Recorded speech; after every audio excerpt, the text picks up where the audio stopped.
ভারতবর্ষের বুকে যে পার্টি ভগবান শ্রীরামকে মন্দির থেকে বার করে নিয়ে এসে ভোটের ময়দানে নিয়ে আসতে পারে, সেই পার্টির পেছনে আপনারা লাগবেন? কখনো জনতা পার্টি বানাবেন? কিভাবে? যে গাও মাতাকে আজকে সব থেকে বেশি কেটে বিদেশে রপ্তানি করা হয়, সেই পার্টিকে আপনি হারাবেন? যাদের আইটি সেলের সংখ্যা 1.5 কোটির ওপর অ্যাক্টিভ মেম্বার, মান্থলি স্যালারিতে তারা চলে, আপনি তাদেরকে সরাবেন? যে দলের আইটি সেলের মেম্বার সব থেকে বেশি মহিলা আছে, তারা যে পোস্ট করছে, আপনি তাদেরকে হারাবেন? কখনো জনতা পার্টি চিরতরে ধ্বংস হয়ে যাবে।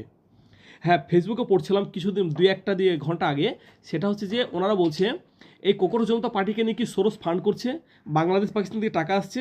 আরে বিজেপির মেন এজেন্ডাই তো এটা, হিন্দু মুসলিম মন্দির মসজিদ আর পাকিস্তান আর বাংলাদেশ, এই ছখানা বোর্ড বেশ করে যে পার্টি টিকে আছে, আপনি তাদেরকে হারানো সক্ষম রাখেন?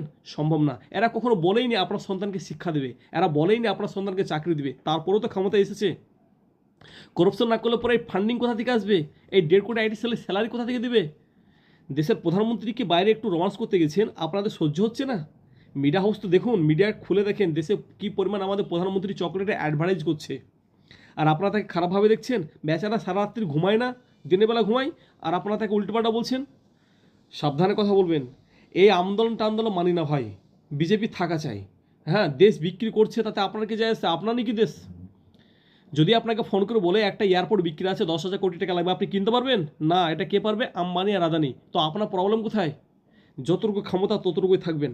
আর কংগ্রেস পার্টি আজকে আছে কালকে চলে যাবে। ভাগ্যিস এই পার্টিটা কোনো মুসলিম তৈরি করেনি। যদি কোনো মুসলিম তৈরি করতো, তাহলে পরে ভাই রে ভাই, আজকে গোটা বিশ্বে আগুন লেগে যেত। ধন্যবাদ, ভালো থাকবেন।